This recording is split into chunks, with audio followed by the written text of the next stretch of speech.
गुस्ल की कैफियत और उसका तरीका, ये ध्यान से सुनना है क्योंकि हमेशा गुस्ल करना पड़ता है, तो शरई तरीका क्या है हमें उसे जानना चाहिए। गुस्ल करने की कैफियत, उसका तरीका।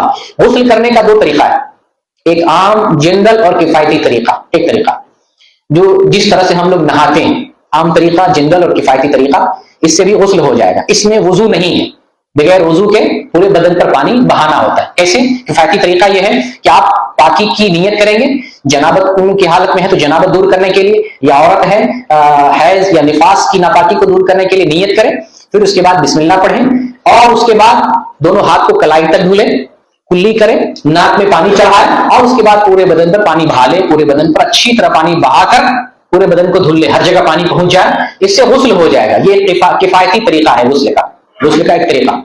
गुस्ल का एक दूसरा तरीका जो अफजल है, बेहतर है, उसको गुस्ल जनाबत भी कहते हैं, कामिल तरीका। उस तरीका को ध्यान से सुनिए, ठीक है, ताकि इस तरीका पर गुस्ल करने की कोशिश करें। कभी जल्दबाजी हो, चलो आप गुस्ल कर लिए, लेकिन वक्त है, जल्दबाजी नहीं करना चाहते हैं, इबादत का सवाब लेना चाहते हैं, गुस्ल करके सुन्नत के मुताबिक उसका सवाब लेना चाहते हैं, तो गुस्ल जनाबत करना चाहिए। गुस्ल जनाबत ये दरअसल ये वही गुस्ल है जो गुस्ल हैज भी कहलाता है। यही गुस्ल जो है गुस्ल निफास में भी यही गुस्ल करेंगे। ईदैन के मौके पर गुस्ल करना हो तो यही करेंगे, जुमा के दिन गुस्ल करना हो तो यही गुस्ल करेंगे, ठीक है। तो गुस्ल जनाबत का जो तरीका है, कामिल तरीका, वो सुने। गुस्ल जनाबत जो करेंगे तो सबसे पहले हदस को जायल करने की नियत करेंगे। जो भी हदस हो, जनाबत हो या हैज हो या निफास हो, जो भी जनाबत हो, नापाकी हो, उसको दूर करने की पहले नियत करेंगे। उसके बाद स्टार्टिंग में, शुरू में बिस्मिल्लाह कहेंगे, अल्लाह का नाम जिक्र करें। अगर आप नल पे हैं, तालाब में हैं या खुली जगह पे हैं जहां पर नजासत नहीं है, तो जबान से बोलकर अल्लाह का नाम जिक्र करेंगे। लेकिन अगर अटैच बाथरूम में है, हम्माम में है, जहां पर नजासत की जगह है, तो जबान से बोलकर बिस्मिल्लाह नहीं कहें, उसमें दिल में आप बिस्मिल्लाह पढ़ सकते हैं। दूसरी चीज, अब उसके बाद गुस्ल का तरीका यह है कि दोनों हाथ कलाई तक पहले धुल लेंगे, हाथ साफ होना चाहिए, फिर बाएं हाथ पर पानी डाल करके नजासत को दूर करेंगे, यानी शर्मगाह की सफाई करेंगे। ये जनाबत का तरीका है, बाएं हाथ पर पानी डालकर बाएं हाथ से शर्मगाह की जो है धुलाई और सफाई सुथराई करेंगे। उसके बाद नमाज की तरह वजू करेंगे। वजू का तरीका पिछले दर्स में बताया जा चुका है। नमाज की तरह हदीस में आया है, जिस तरह से नमाज के लिए वजू करते हैं उस तरीके से आप वजू करेंगे।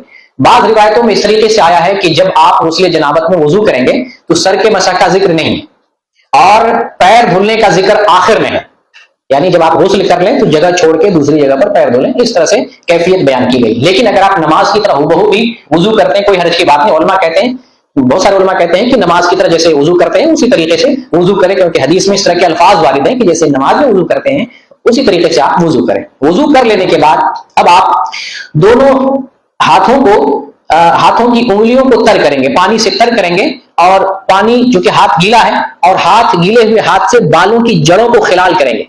ऐसे खिलाल करेंगे कि बाल की जड़ों तक पानी पहुंच जाए। हाथ को तर करके दोनों हाथ से बाल की जड़ों का अच्छे तरीके से खिलाल करेंगे ताकि हर जगह पानी पहुंच जाए।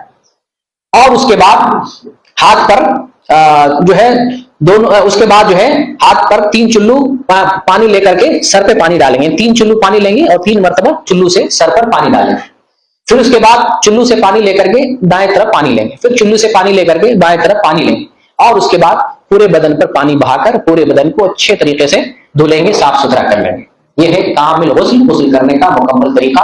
इसको गुस्ल जनाबत कहते हैं और यही अफजल तरीका है। इसी तरीके से हमें गुस्ल करना चाहिए। जब हैज का गुस्ल हो तब भी इसी तरह से करना है। औरत को जब निफास का गुस्ल करना है तब भी इसी तरीके से गुस्ल करना है। और ईदैन के मौके से या जुमा के दिन गुस्ल करें तो गुस्ल जनाबत करें, यह अफजल तरीका है।